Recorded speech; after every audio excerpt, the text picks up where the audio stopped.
Welcome back to the GSMC College Football Podcast, presented to you by the GSMC Podcast Network. On this Friday, May 2nd, talked a little about Stanford. Gonna talk about a big quarterback pickup for the Nebraska Cornhuskers. So, Trae Taylor, 2027 quarterback out of Mundelein, Illinois, has officially become the first player committed to Nebraska in this 2027 cycle, giving his verbal pledge roughly 20 months before he's actually eligible to sign. Second quarterback prospect in this class that has pledged, besides Ohio State pledge Brady Edmonds. So he chose Nebraska over Illinois, over LSU, and Texas A&M. Those were the other finalists. And Trae Taylor is also the son of former Eastern Illinois running back star J.R. Taylor, who he ran for 51 touchdowns as a college teammate of Tony Romo from about 99 to 2002. So, athletic dad, comes from an athletic family. And this is a kid that started as a sophomore at Carmel Catholic High School, threw for 3,000 yards, 20 touchdowns, 7 interceptions this past season.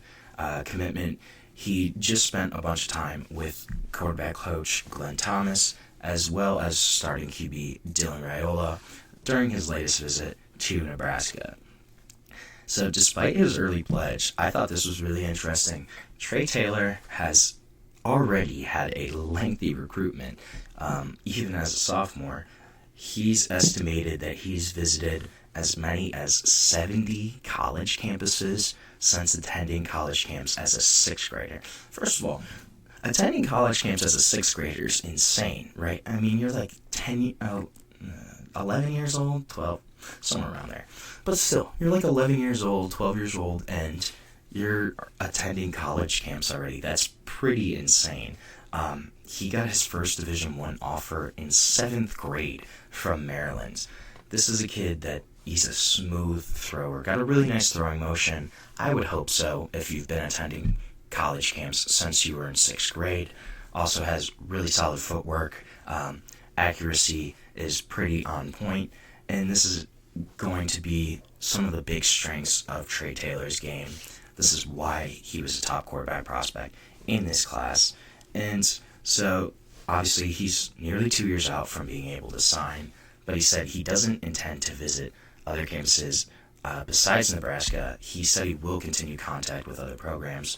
We'll see. I mean, he's obviously still going to be a top target for Alabama, Auburn, Georgia, Illinois, LSU. They all kind of seem to be in the mix. He's a 2027 quarterback.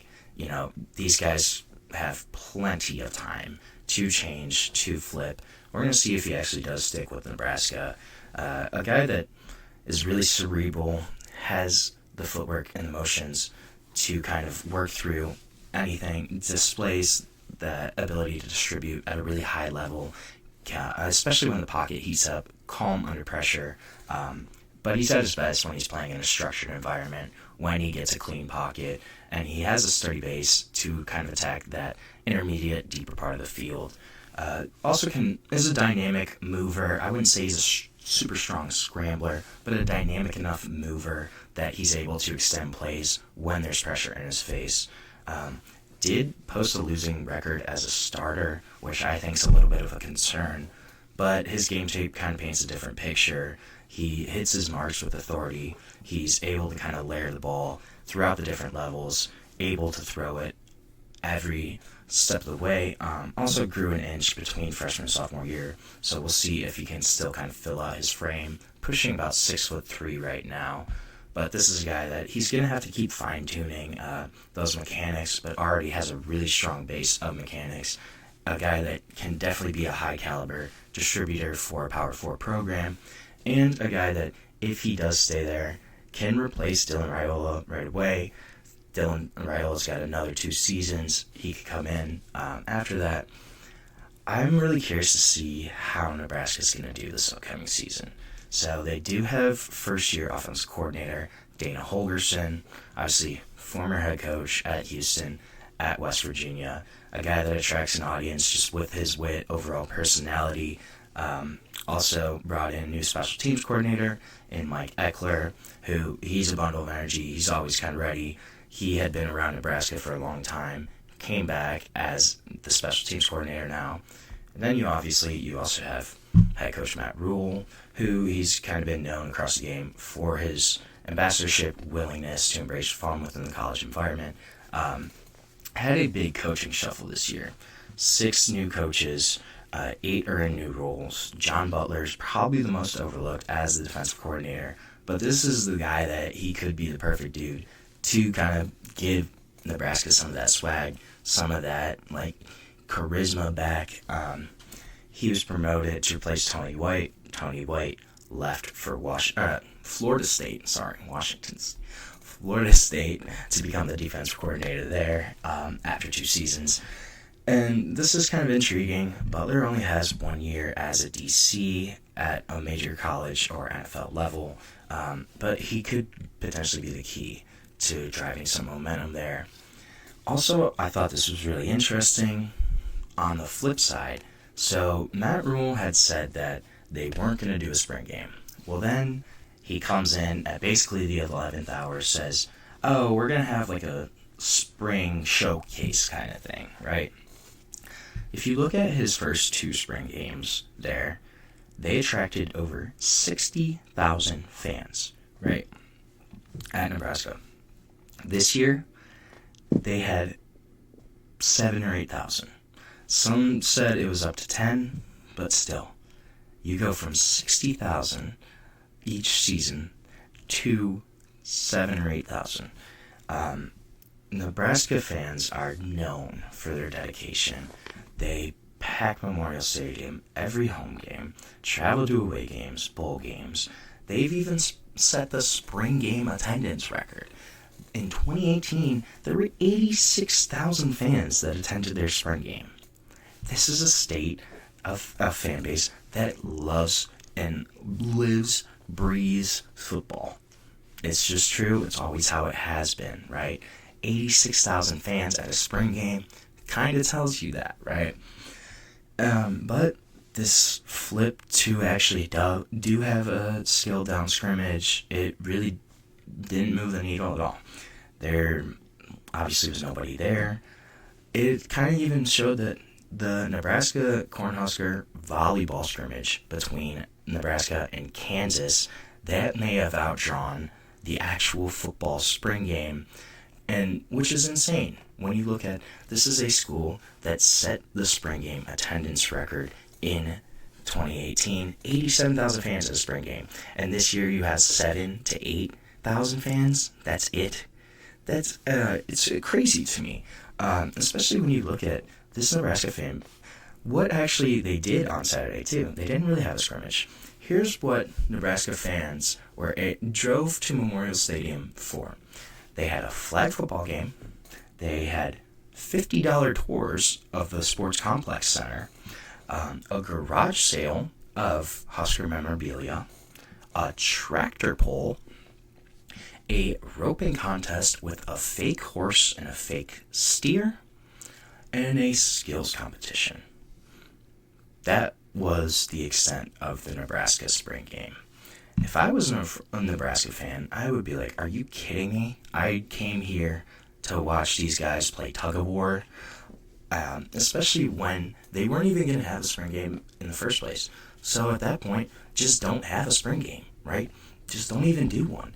On the field, though, this is also a team that in 2023 on defense, they were 17th in yards per play allowed in the country, 5th in the Big Ten in that category.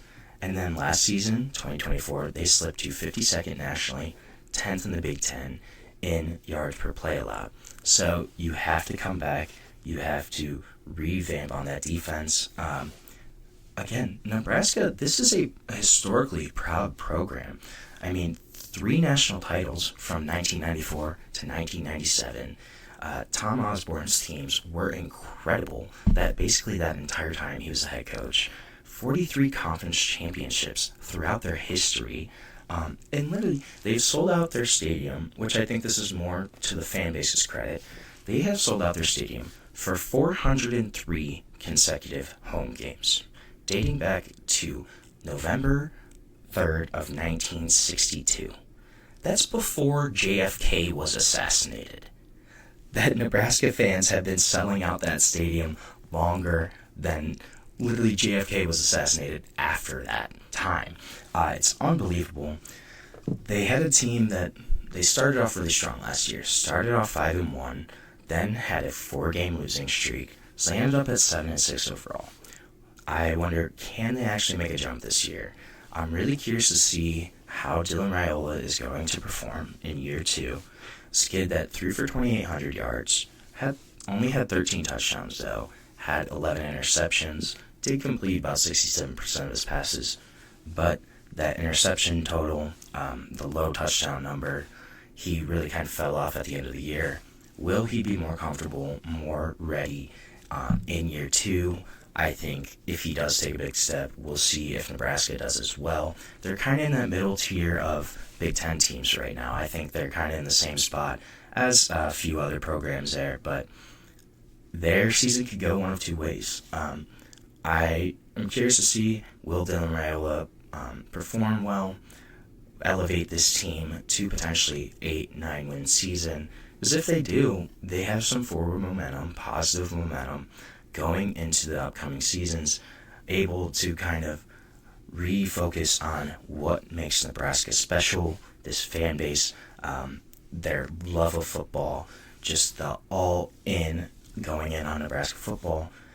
If they can kind of refocus, retool, show recruits and transfers that, hey, this is what makes this place special, they could potentially be up again in 3 to 5 years. I don't know. I don't think this is going to be a big tipping point year, I think, for Nebraska. If we see regression, could we see Matt Rhule be fired? I don't really think that's true. But if they do drop to like a 5-win team, what happens there? They have a really big range, I think, of potential outcomes for this upcoming season. I hated the fact, though, that they only had 7,000 fans at their spring game. That's crazy to me. So right now, we're going to take another short break on the show. When we come back, we're going to preview ACC team. We're going to go preview the Louisville Cardinals, see what their season could look like this upcoming year. But we will be back shortly on the GSMC College Football Podcast.